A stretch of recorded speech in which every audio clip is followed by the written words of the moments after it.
but now I'm coming out and play video games. This is what I get paid to do. It's a pretty cool thing. Game On Expo. We have the co-owner here, John Lester. Hey, locally owned Saguaro High School. How cool is that to be able to put this on for the people here in Arizona? It's definitely a dream. I've always wanted to bring an event like this to the great community of Arizona and Phoenix. Really, really cool. And today is your, or this year, first year in a bigger space in the North Building. What does that tell you about the hunger for gaming here in the Valley? Yeah, we've expanded 70% since last year in 6 months. So it's definitely grown, and I love the new building and looking forward to expanding too next year. Very cool, John. And in this building, you have more than 50 years of gaming packed in here, anywhere from pinball machines to the arcade machines here. How cool is that to kind of see the evolution of gaming under one roof here? It's definitely involves everyone, right? So we have anything from Atari to the modern day consoles, but I love seeing the young kids playing the classic consoles and the retro stuff. We have plenty of that. Much more than video games, too. You have some other attractions as well. Yeah, we have live wrestling, live music. We have special guests as well all throughout the day, and VR. And VR. That's like the future of gaming. So it's kind of weird.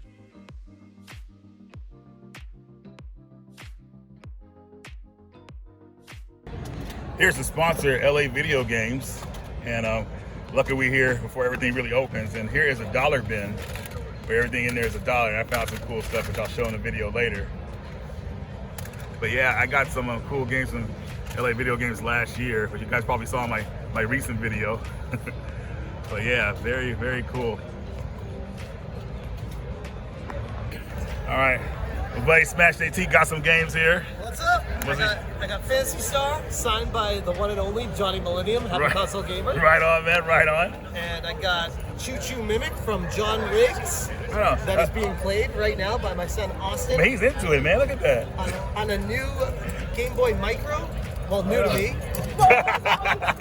I also got a Game Boy, a Virtual Boy, a Virtual Boy with 3 games and HTC 5. Right on, man. At the auction, which is a lot of fun. This has been so much fun. Holy crap. I'm exhausted, but fun.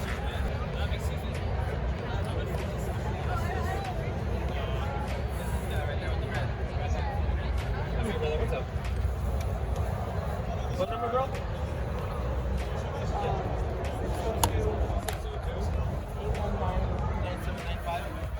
9795. Right.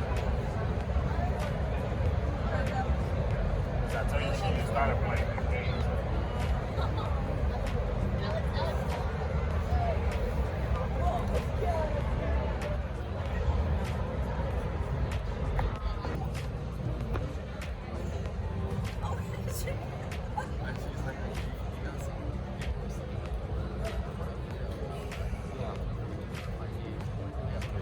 Oh, sorry.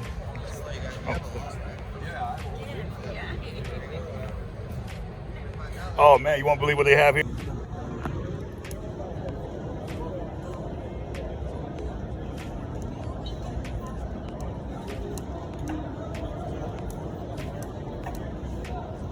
Yeah, man, this is a lot of cool stuff here.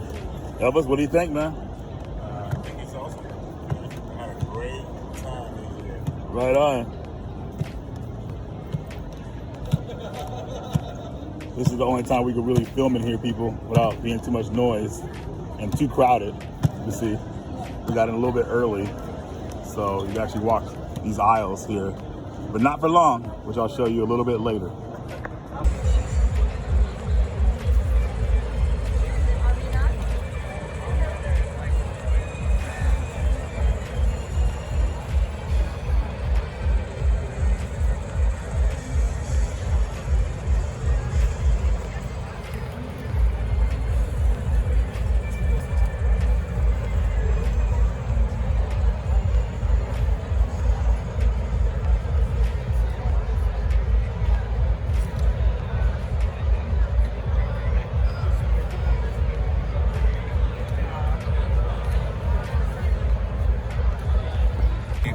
A couple of people that have opened recently that have came out of the gates and crushed it.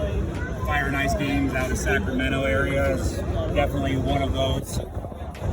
Few exceptions, but he also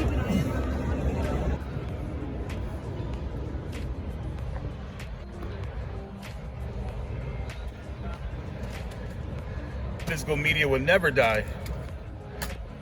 Never.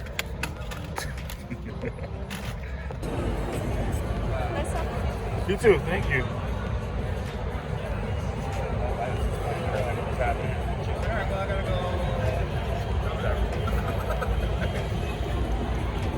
Everyone just runs away.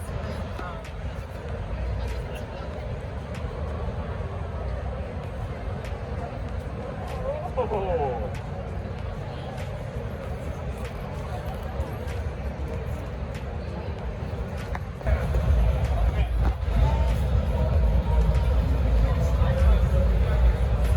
Oh, you gotta get this game, man. It's a hidden gem. Castlevania, like. A biggie? Yeah.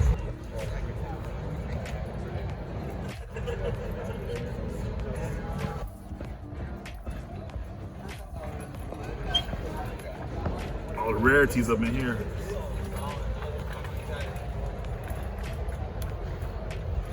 My Ninja 5-0.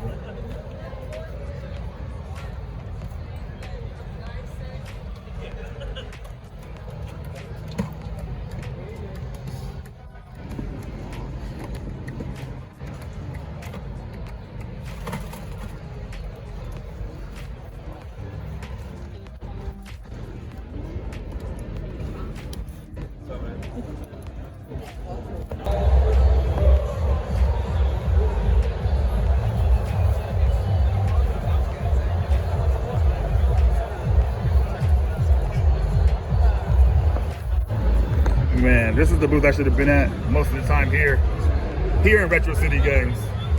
Retro City Games I was at most of the time, making deals. But yeah, this place has some good stuff. And I actually got something really cool here, which I'll show later in the video that you guys will like. But this place right here was covered with so much stuff, and now he's like barely got anything left. Like, it's insane. Like, they were moving stuff here. So definitely check them out. Retro Respawn. Show you guys some more stuff they got. Look at this stuff like La Mana 1 and 2 sitting here. Sorry. What series? FIFA. Yeah, FIFA's fun as hell. Because they're not too loot crate. Except for this iteration. The Wow. other ones are better. That's where it started, huh? Kind of. Yeah. Loot crate hard. Oh, snap. Yes.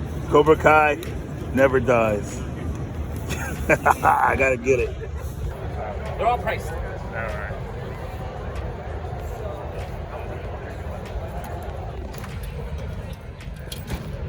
Hidden gem.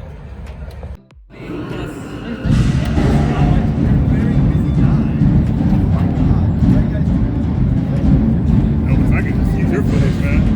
I like love it when I hear people's stories. I'm not saying you some of the stuff I got. Yeah. I had to introduce myself in person. Finally? Yeah. Yeah, it's been a wild time being able to like. Were you happy or sad that I was glad he didn't go to the games. I think so. Yeah, really. I don't know if he'll ever do the games. Some people don't bounce back from that shit. Some people do. Some people are fine.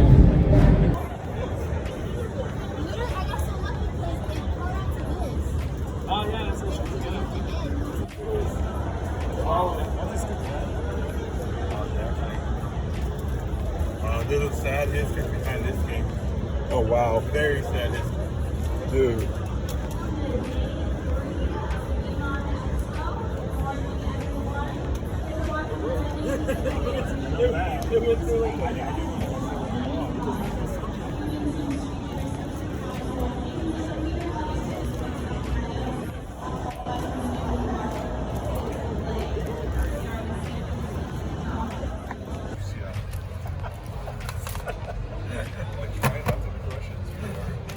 I love my Game Boy Advance. I'm so happy I knocked a lot of this stuff out before it got crazy. But nothing but gems here, man. This is looking good. You don't want to stack on top. Remember, folks, when you come to these shows, bring trays to help soften the blow sometimes if you really want something. I don't do it. Come on, come on.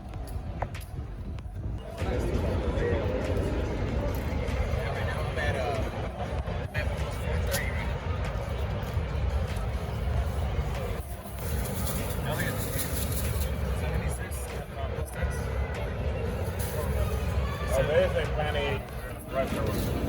Those are the big 76 plus 6. Take care of you right now.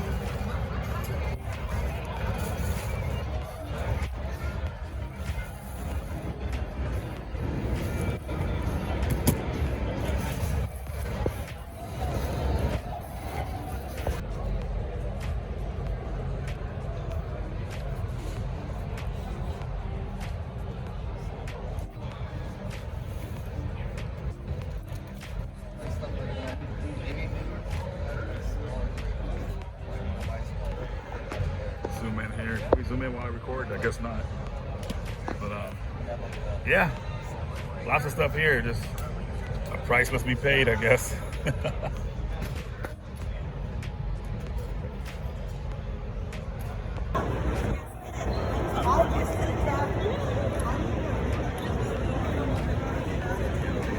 I'm so happy I got a lot of these games knocked out years ago.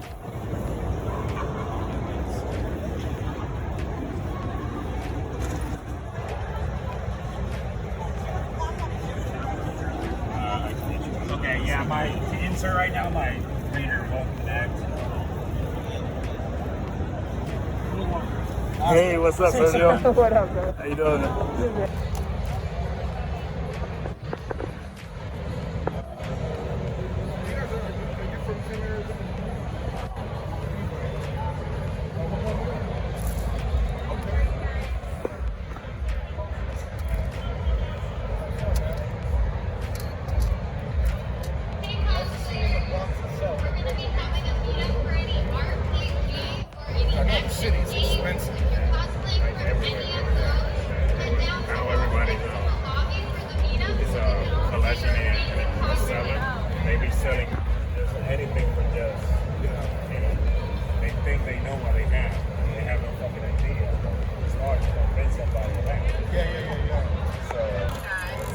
Thanks. Looking for your copies on the Trigger and Airbound. Here you go. $5. $5. Maybe it's like junior.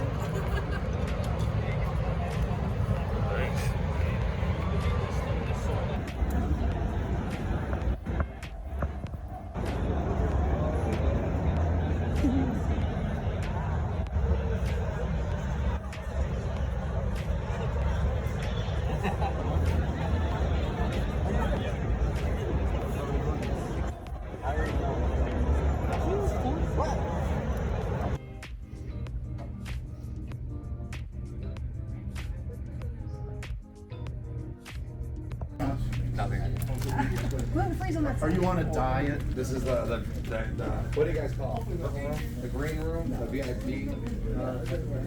Yeah, Henry comes a gamer, Reggie. Just loving it. Yep. Soaking it in, brother. Panel, man, Reggie. And then I gotta moderate Johnny's panel. And then I gotta moderate. I got 3 panels to moderate. Sean, how you doing? Yeah.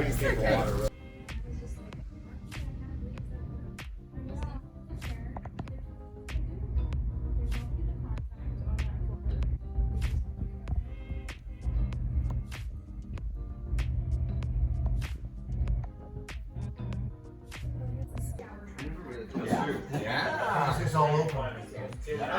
Very uncrowded bar. That is not. Way now and you still have fun. Yeah. Time you. Konami did some of Yes. Oh, thanks for Alright, just sent you like 3 Was that back in Cuba? I really like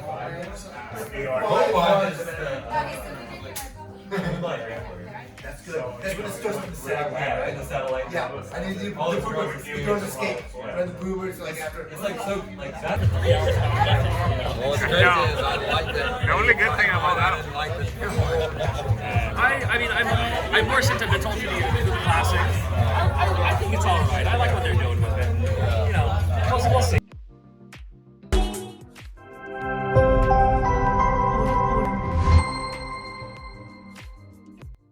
Here's Rigid Force Redux from Game Fairy. If you don't know about Game Fairy, they're a limited print company in overseas, I guess, somewhere. I don't know exactly where, but I saw this at the show, and I said, yep, I'm going to go ahead and pick this up because this is a shoot 'em up, and it plays like R-Type. So if you're familiar with the R-Type games, horizontal shooters, some are very difficult, but some are, I would say, pretty fair. I say this game kind of falls under that category. It's a pretty fair game. It's not too crazy.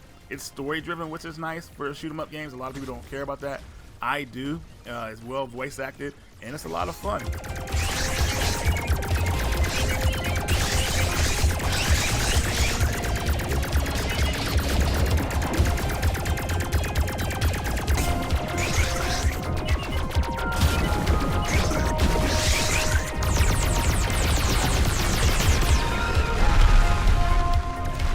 I was happy to see Mail Mole at the convention. This collector's edition comes with postcards, and that's about it. There wasn't any really reason to make it a collector's edition, but still kind of cool. So this game you play as a mole who's on vacation, and he gets the call to deliver mail all over the world. It's an emergency. So as you're seeing the footage here, you kind of like pretty much see how this game plays. You pretty much burrow underground and just kind of avoid traps and deliver mail. That's about it. So definitely a charming 3D platformer, I would say. If you see it out there, I would say definitely pick this one up. I'm liking it so far. And it's got some fun, cheery music.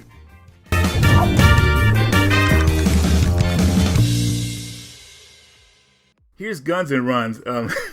This is a run-and-gun shooter game where you get to play as 4 different characters with other characters to be unlocked as you play through the game. But what I like about this game is that it takes off from the start. You know, no crazy story bits that you have to go through and everything like that. It gives you a little bit of dialogue, a little bit of story, and boom, you're into the gameplay. And the first level will teach you how to play the game. You'll get used to the controls, the dodge dash mechanic, which I call it.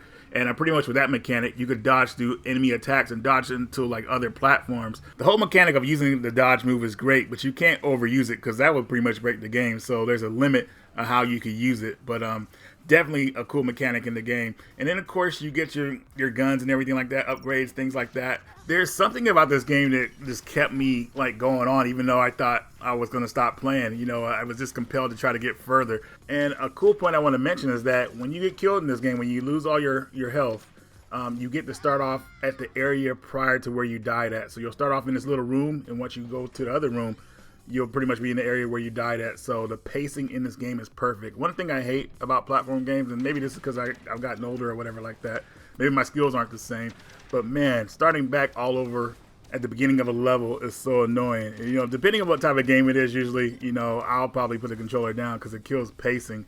But thankfully this game keeps the action flowing, and that's what I mostly like about it. Now, you do have boss battles. In each level you're in, you'll face 2 bosses. You'll face like kind of like a mini boss, then you'll face the main boss. I think the ideas for the bosses are well done.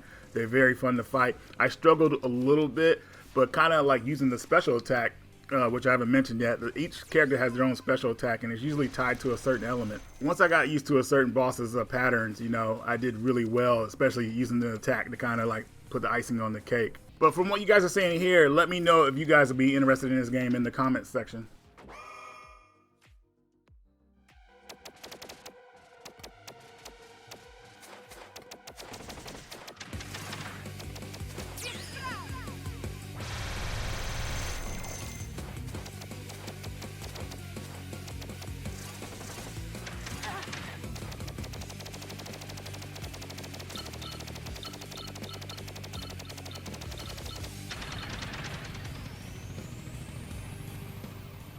Siberia 3 on the Switch is a game I've been looking for a while. You know, it's been available online, but just seeing it in person just made me pull the trigger on it.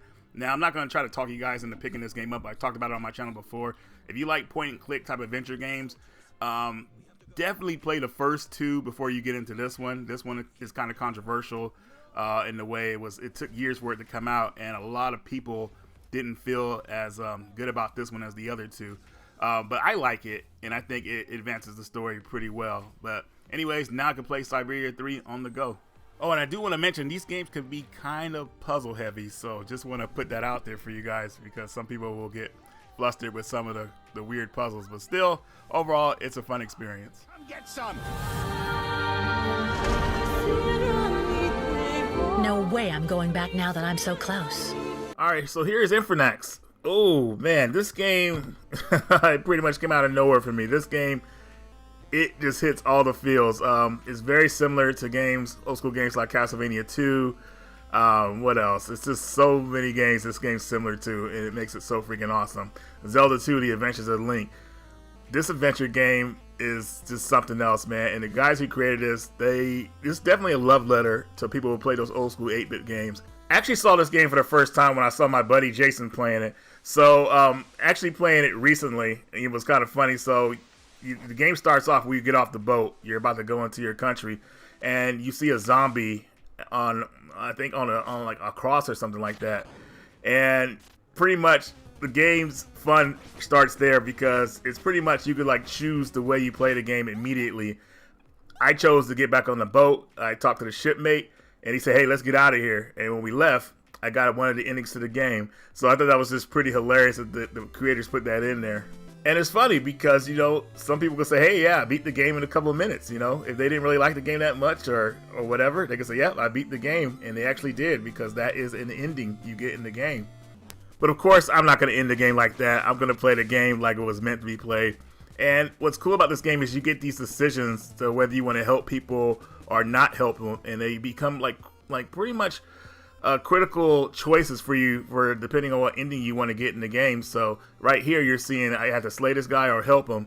I chose to slay because he's pretty much turned into a zombie and there's nothing I can really do to help him, and I showed no mercy.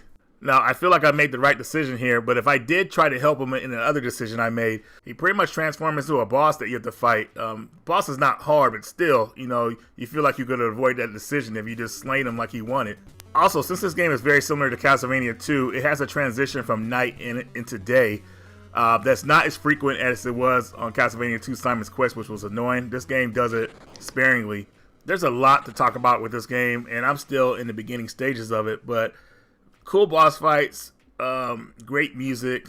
I mean, just all around, I feel like this is going to be an awesome experience. And there are so many different ways to play this game. I know there's a Contra code for this game where you can play the game as a Contra character, which is pretty hilarious. And that has its own ending and bosses. So just a lot to look forward to in this game. I would say if you have a chance to pick this one up, definitely add it to your collection, especially if you like old school 8-bit games, 8-bit adventure games like Castlevania 2, Zelda 2, or if you just overall want a good adventure experience.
Now here's Softar. You guys have probably heard me talk about this on the channel before.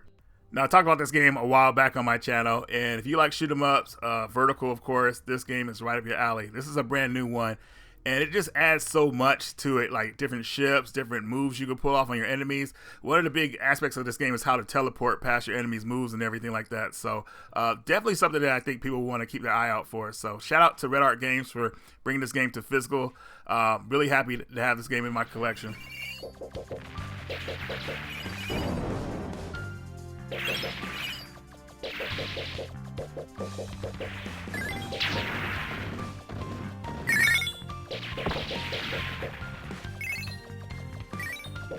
charge.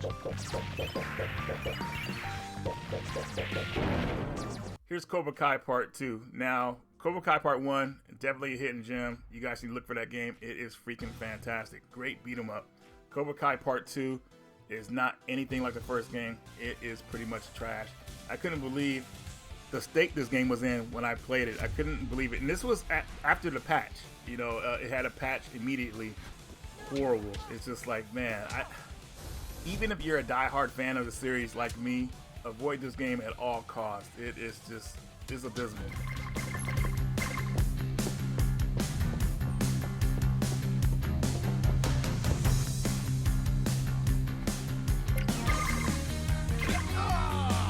The skeletons are jockeying my style.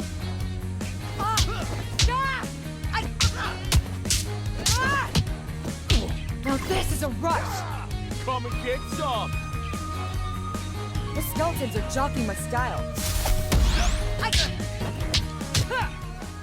Here's Space Blaze. Now, me and my buddy Kyle were looking for this game for quite a while. I think it was around 2018-19 that this game came out, but it was really difficult to get this game because only certain publishers had it in Germany, and you have to like type the game in a certain way to get it, and then you have to deal with shipping, and it was just really annoying. But now the game has kind of become more available, and I decided to pick up a copy of it. Now, you guys know I like shoot 'em ups, but is this worth getting? To me, well, for me it was, and I'll tell you why in a second here. But for most people, this game, unless you're trying to collect every shoot 'em up game, you know, I'm not sure if you'll really want this one. But the game really starts out simplistic, like it's just not really compelling in the beginning stages of the game, and the way it kind of like goes through the level, like it navigates. But by the time I got to the third level, I really felt like the game soundtrack really carried me through it. The soundtrack is actually pretty good for it, and the third level picks things up a bit, I would say. But the first two levels, well, at least the first level, I mean, it may turn some people off. Luckily, it's not that long. And then in this game, you got to pay attention to like you have an energy bar, but what messed me up on the first level is that, you know, it's hard to like differentiate like what you could run into sometimes. So I got killed mostly by crashing, and pretty much like just instantly taking one of my lives. But once I figured that out, you know, I was okay. But it was annoying in the beginning. I almost wanted to turn the game off, but I stuck with it. And, you know, I think, you know, I'm not going to say there's potential here. You guys are going to have to judge for yourself. I mean, I'm not going to tell you go out and buy this one, but if you're an enthusiast for shoot 'em ups, you might want to pick this one up. What I'm saying about this one that I like a lot is the soundtrack, but I don't know if I could really get a lot of you guys interested in this one. But yeah, I'll just leave it at that.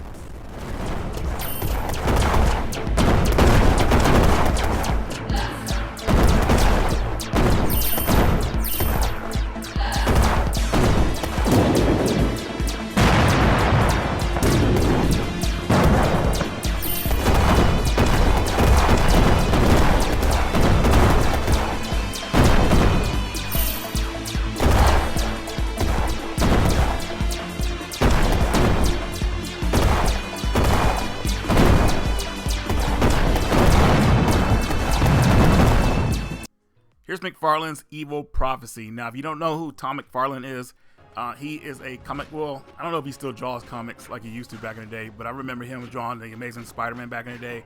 And of course, the first 50 issues, first few issues of Spawn before he passed it on. But anyways, this game has to do with toy creations, designs made by McFarlane and put into a video game. Now, this is pretty much what you would call action adventure, hack and slash, beat 'em up game, where you can switch between 4 characters during battle. And, you know, it didn't really get a good rating back in the day. I really believe the game was pretty much overlooked. But, like, coming back to it now, you know, I could somewhat appreciate what this game was trying to do. You know, it's another creative, well, somewhat creative idea, you know. But, yeah, it's just something I always wanted to have in my collection. So I'll let you guys know more about it in the future after I beat the game. But so far, I'm enjoying it. Here's FX Unit Yuki for the Sega Genesis. Now, originally this game got a physical release on the system before, but that version only worked on the Model 1 Genesis. This version I have here works on all models of the Genesis. So if you haven't played this game, FX Unit Yuki is an adventure game that kind of like is like a homage to old school games like Adventure Island, a couple shoot 'em up games like Gates of Thunder, things like that. It's a mixture of like two genres really well done, I would say. All your favorite games from the past. They are working on a sequel for this game, so be on the lookout for that. Hopefully you guys will support that. And also the game is available on the Dreamcast, the TurboGrafx, and possibly a physical version will be available for the Switch. So be on the lookout for that, guys. Tiny Toons Buster Bust Loose. This is the best Tiny Toons game you will ever play. And what's funny about this, initially when my dad bought it from me back in the day, it wasn't my first choice. I was trying to get Fatal Fury 2. Unfortunately, the KB Toy Stores did not have that game, so I went with this, and I did not regret it. Remember my friends coming over watching me play this. It was a lot of fun, especially when you unlock the mini games too after each level. There's like this wheel you spin, and you'll get like a random mini game, and they're all really fun. Except I didn't really like Hampton's one. That one was kind of, well, no, that one's fun too. They're all fun. But if you see it out there in the wild, definitely pick this one up. It usually goes for around $10 or a little bit more. And like even capturing the footage now, I actually beat the game again. I mean, that's how fun this game is. It'll really pull you in. So make sure you guys add this one to your collection.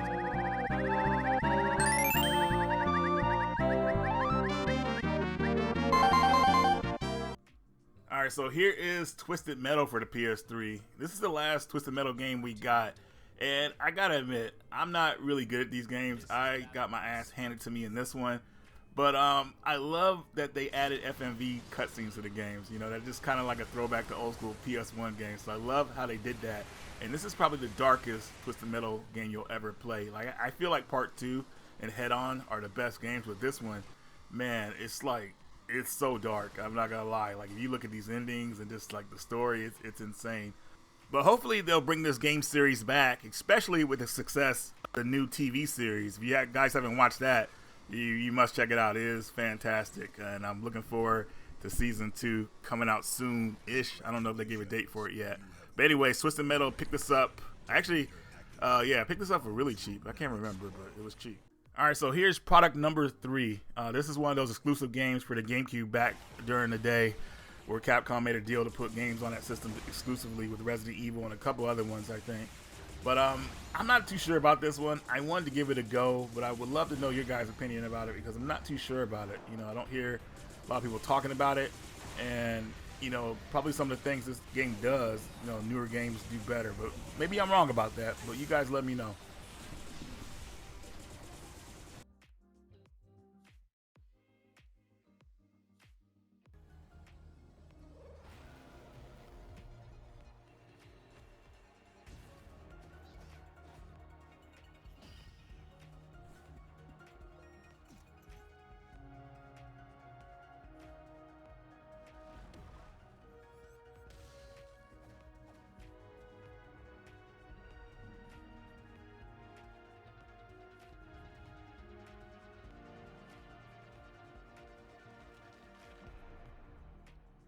Here is Tunic for the PlayStation 4. I believe this came out on the Switch as well, but this is like an isometric Zelda type game. And we're looking forward to trying this one out. My buddy Elvis told me about this one. He said, Reggie, you got to play this game, man. You're going to love it. And if he tells me that, I know it's true. So haven't got to it quite yet because I got some other games to finish, but I'm looking forward to playing this one. But those of you that have played it, you know, I would love to hear your opinions about it.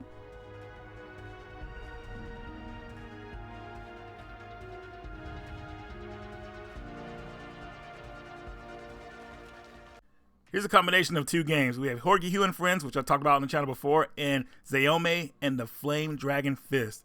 Now, a shout out to my buddy Kyle for letting me know about this combination. I had no idea this was out. In America, we got only Horihu. I don't know why they didn't add the other game. But anyways, I'm going to talk more about Zayome. Now, if you play games like Fist of the North Star or also Black Belt on the Sega Master System, you know what you're getting here.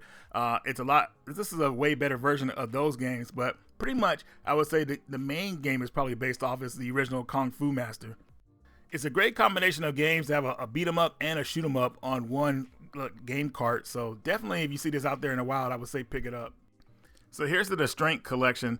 Now, from what I remember hearing about these games, you play as an apartment landlord and you're pretty much evicting bad tenants. So I don't know what, I don't know if this is a horror-based game. I mean, it seemed like it would be horrible because like, you got to evict somebody, you know, you got to go through that process. And if you know how that process goes in real life, you can only imagine how this game would come up with some crazy ideas or crazy stories from like real life stuff. So I'm looking forward to playing this one. So this collection comes with part 1 and 2. I'm going to play them in order because I didn't even know there was a part 2 until like maybe a little while ago. But still, I think they're very short games. So I'm going to get into them and I'll let you guys know what I think.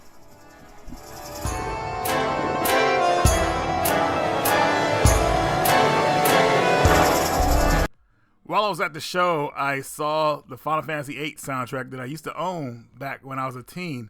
And I got rid of that years ago, and I regretted it. But seeing it again, I said I had to pick it up. Now, this is a 4-disc soundtrack. And though some people, well, maybe a lot of people kind of dislike Final Fantasy VIII for its junction system, but you got to admit, this game had a fantastic soundtrack, and it actually had a lot of great gaming moments, you know. But yeah, just happy to have this back in the collection. Just feels very nostalgic because I remember how I was when I bought this online for the first. Well, it wasn't even online. It was through a book, through like a phone number. I ordered it, and it took like months to get there, but it finally did. So I was really happy. But anyways, guys, Final Fantasy VIII soundtrack, definitely a must-have for Final Fantasy VIII fans.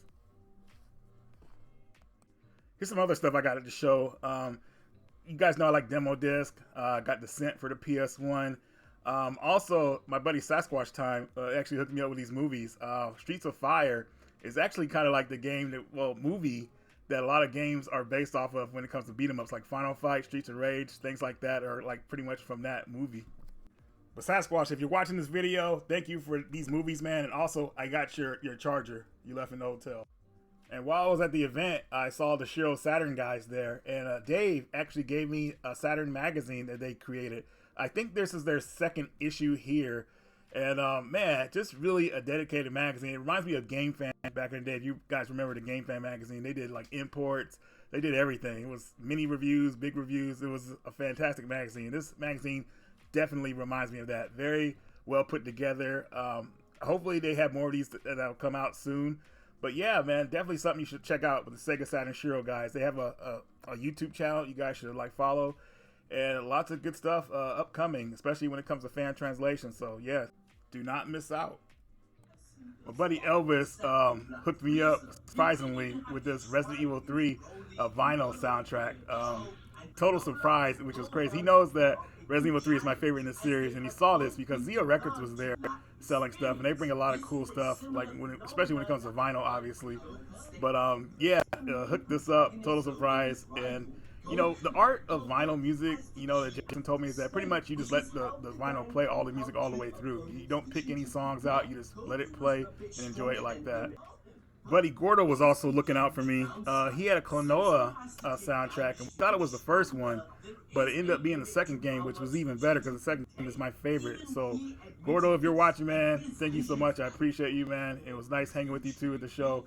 And here's a funny story behind these vinyl soundtracks I got. So, on my way home, I had a lot of stuff with me, and I was waiting for my Uber, or no, it was a Lyft.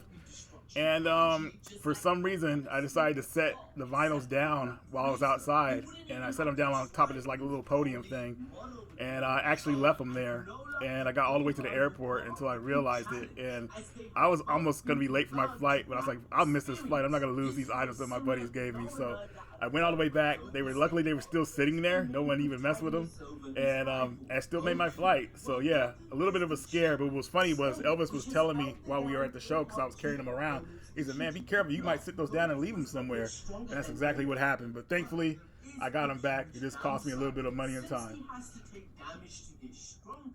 And last but not least, I was able to get the Chun-Li fight stick for the PS3, which is something I regret selling back in the day. I originally got this from Fry's. I forgot what I paid for it. It was a good deal. It was actually on my Facebook page.